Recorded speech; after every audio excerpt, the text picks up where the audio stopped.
Why should you vote? You should vote because many people have sacrificed their lives for your right to vote.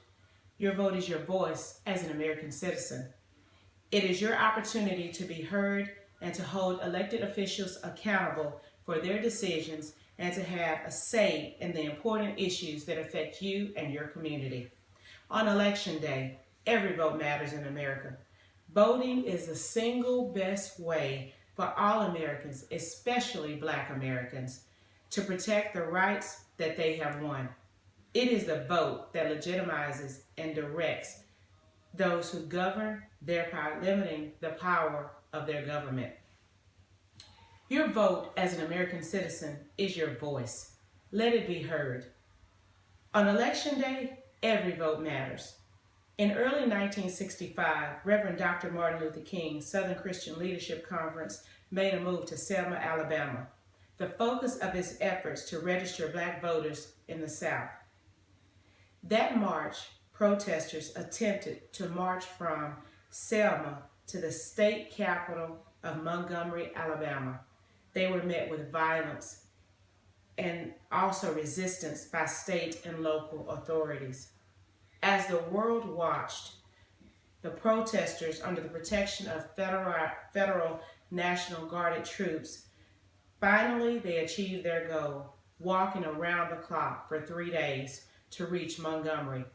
The historic march and King's participation in it is greatly helped raise awareness of the difficulty faced by African Americans and their right to vote. 1 year later, the Equal Rights Voting Rights Act was passed.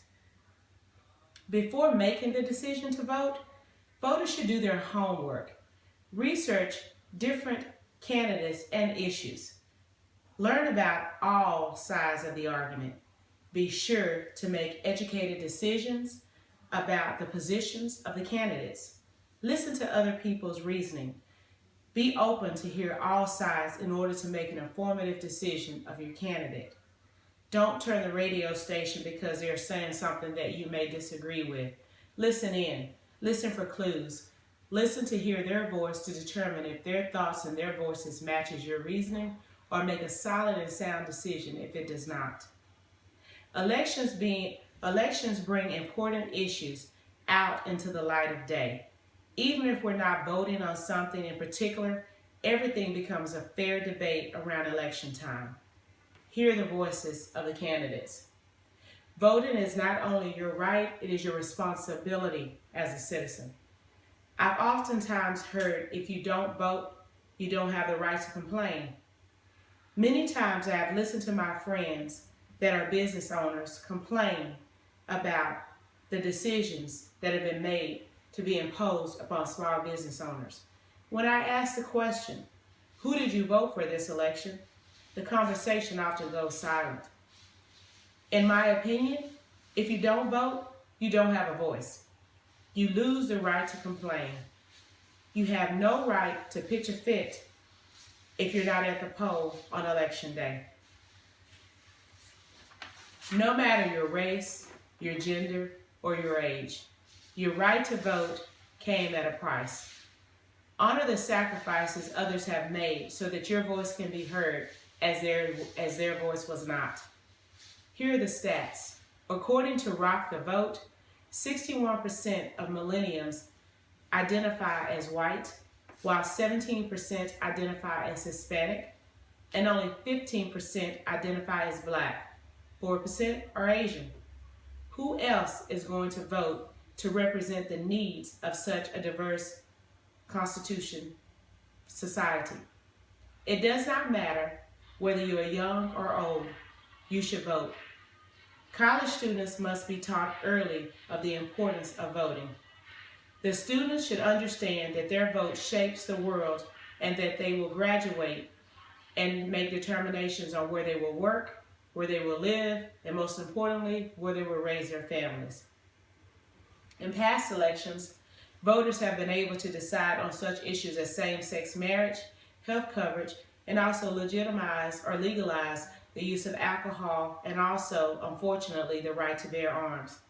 Given the importance of the election in the U.S., why should so many people choose not to vote? It is beyond me. Elected officials have argued that their votes do not count. Others say that they don't know where to go, they don't know what paperwork to fill out, and they complain about long lines, all of which are deterrents to keep people from voting. When you hear people use those type of excuses, you should ask them if they are concerned about the current cost of gas prices. Also ask if they are pleased with the current healthcare system. Ask if they feel their current taxes are proportioned to their income. Lastly, if they are able to send their kids to college based off of their current income level. If any of these answers to those questions are no, then help them fill out a voter registration card. Here is something to consider. Politicians pay a lot of money to research zip codes and communities. If your community has a low turnout rate compared to other communities, the politicians are not going to waste their time coming to your neighborhood. The potholes on your roads may not be traveled by individuals that have the authority to fix those potholes.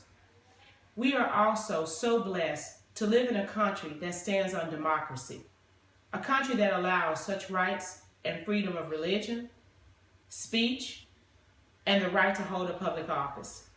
What is democracy? I'm glad that you asked. It is the political direction and control exercise of the members, citizens, and inhabitants of communities, societies, and states, direction of the affairs of the state and the community. Always remember that your voice as an American citizen is important and it should always be heard. Lastly, I'll ask you this question. On Election Day, who will you vote for in the 2016 presidential election? I have concluded my speech on persuasion. My name is Carmen, and thank you.